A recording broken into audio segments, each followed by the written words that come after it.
All right. So in this lesson, we're going to start looking at simple harmonic motion and kind of talk about what we mean when we talk about simple harmonic motion. And what simple harmonic motion really is it's any motion which is repeated over regular time intervals. And so what we can do is we can define what we call the period for simple harmonic motion. I use a capital T to talk about period, and the period is how much time it takes to do one cycle or one of these intervals that gets repeated. And frequency is the inverse of period, and it really talks about how often does one of these occur, or how many times does a cycle occur during a second. Period is generally measured in seconds. Frequency is generally measured in hertz. A hertz is defined as an inverse second. So some good examples of simple harmonic motion. One that we've talked about is circular motion or orbital motion. If we look at the orbits of most objects, they are types of motions that get repeated over and over and over again. If you were to actually apply what we're talking about today to, say, the orbit of the Earth around the Sun, you would find that, sure enough, that meets the definition of simple harmonic motion.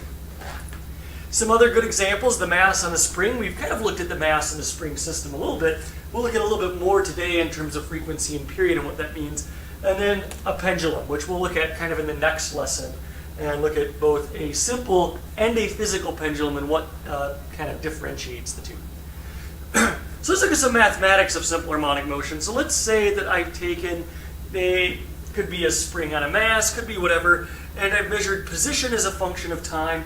And what you get in simple harmonic motion is you get the position varies what we would call sinusoidally or periodically. What that means is you either can fit sine or cosine to this function. I fit cosine to this function because it looks like it's a maximum when t equals 0. And so really I've graphed a function of x versus t. Now if we think of velocity as the derivative of position, we have three places that I've defined here at the maximum points and the minimum points where velocity happens to be 0. Now where we find where velocity is the largest is at the points where x is 0. In this case, that point there that I picked as the velocity is going to be the largest and a negative number. Here would be the largest and a positive number. So the magnitude of velocity is the largest, or the magnitude of the speed is the largest, when this object passes through x is equal to 0. Now we can actually calculate a function for velocity as a function of time. If we define position as cosine of pi over 2, we know that velocity is the first derivative of position. And so if I take the derivative of cosine of pi over 2 times t, I get negative pi over 2 sine of pi over 2 times t. Now if I plug that graph in there, what we see is that there are some relationships here. Now it looks like the 0 points for velocity, which is in red, match up with the maximums and minimums for position, and the 0 points for position match up with the maximums and minimums for velocity. Now if you calculate what the function for acceleration looks like, take the derivative of velocity with respect to time, and we get negative pi over 2 squared times cosine of theta, or cosine, of pi over 2 times t. But remember this cosine of pi over 2 times t, that was the same thing as the function of position. We actually defined this constant here, pi over 2, as the angular frequency, or give it omega. Happens to be related to angular velocity if you thought of this as a uniform circular motion. We can define regular frequency from angular frequency. That angular frequency is 2 times pi times f. In this case, what it looks like is my frequency is 1 over 4, or should be 1 over 4. If we define period as 1 over frequency, my period should be 4. Well, if I look at the period of either the position versus time or the velocity versus time, here would be 1 cycle, 4. Here would be 1 cycle, 4. So that seems to match out. So if we define x of t as a, which a would be the amplitude times cosine of omega t, where omega is related back to the frequency in the period, we can define velocity like this, take the first derivative of that, and acceleration, take the first derivative of the velocity. Now it is worth pointing out that there looks like there's a relationship between acceleration and position. That acceleration and position are related to one another, that when position is maximum and positive, acceleration happens to be maximum and negative. When position is maximum and negative, acceleration is maximum and positive. When position is 0, acceleration is 0. So let's look at these two equations and kind of look at them in a bit more detail and develop what we call the differential equation for simple harmonic motion. Should be SHM, not SMH. My years in residential life have kind of changed that up for me. That's a dorm we have on campus. So if we actually work this out, what we find is that acceleration looks like negative omega squared times position.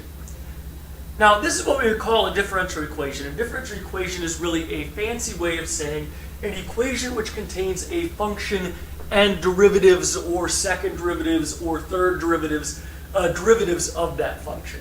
So in this case, we have an equation which contains the function x of t, but it also contains the second derivative of x of t, acceleration. Now, if you go back and look at, or if you were to go in math far enough, you'll get to a class called differential equations where it talks about these types of equations. And there are certain special ones like this one that have very easy set known solutions. Basically what this is saying is you want to find a function x of t such that its second derivative is equal to negative the original function. There are only two possible solutions to that function, and those possible solutions are sine and cosine. If you take the second derivative of sine, you get negative sine. Take the second derivative of cosine, you get negative cosine. So let's look at the spring mass system and Hooke's law and verify that the spring mass system does follow this relationship. So the cool thing about the spring mass system is that Hooke's law says that the force acting on a spring is equal to negative k times x. That the force is related to your position. Well, if I plug in ma for negative k times x, net force equals ma, and rework this, what I get is that acceleration is equal to negative k over m times x. Well, look at that. There we go. We have something that looks very, very similar to this. A second derivative is equal to the function. If I define omega squared as k over m, well, guess what? I now have something that looks exactly like the differential equation we just talked about. And in fact, the spring mass system does follow simple harmonic motion. Once you find omega, you could find frequency and period. You can look those up if you want. So what I did next was I went to Logger Pro and I connected a 0.5 kilogram mass to the end of the spring. I pulled the mass down and released it in simple harmonic motion and collected position and velocity using motion detector. And my goal was to try to figure out what the spring constant of the spring was. So if we look at the data here, and you have to look really closely, there are 4 values. I've actually happened to use sine for both of these because Logger Pro does not do cosine. You might ask, is that a problem? And the answer is no. If you think mathematically what the difference between sine and cosine is, really the only difference is that sine is shifted pi over 2 away from cosine. That you can think of sine being shifted pi over 2 to the right of cosine, or cosine pi over 2 to the left of sine. So some things to point out. A is the amplitude. That's going to tell me maximum velocity or maximum position. B is the value omega that I'm interested in because it's a sine of bt plus c plus d. Now B should be the same in both these equations because omega is only related to k and m. And guess what? It's a 6.978. 6.978. It is exactly the same for both of these. And if you look at the precision of this measurement, it's down to like the 4th decimal beyond what's presented. Now what the c is in this function, if you have b times x plus c inside the sine, the c is what we call the phase difference. And really what the c tells you is how far right or left has this function been shifted. Now there should be a difference of pi over 2 between these values of c, because one of these is actually cosine. And if you actually look at this, you have 3.910, 5.483. I actually subtracted these and found that when you take the difference and multiply by 2, you get 3.14. It's like 3.142, which is almost exactly pi. So there is a pi over 2 difference, so that seems to match. What the value d is what we would call your y-intercept. That shifts this function up and down. The one that we're most interested in to calculate k is probably b, because b is equal to omega in this function. And once I know omega is equal to k over m. I can square omega and multiply by m to get the value of k. And when I do that, I get 24.3 newtons per meter. You might ask, how reasonable is this? Well, knowing the spring that I use, I know the k values for the springs that I have are usually in the 20 to 30 range. So this fits well within that range. Another way I could do this is by using the two values of a, because the amplitude in the position function or the amplitude in the velocity function is equal to the amplitude in the position function times omega. So you can actually find omega that way as well. So you can actually verify that by taking 0.5389 and divide by 0.08263.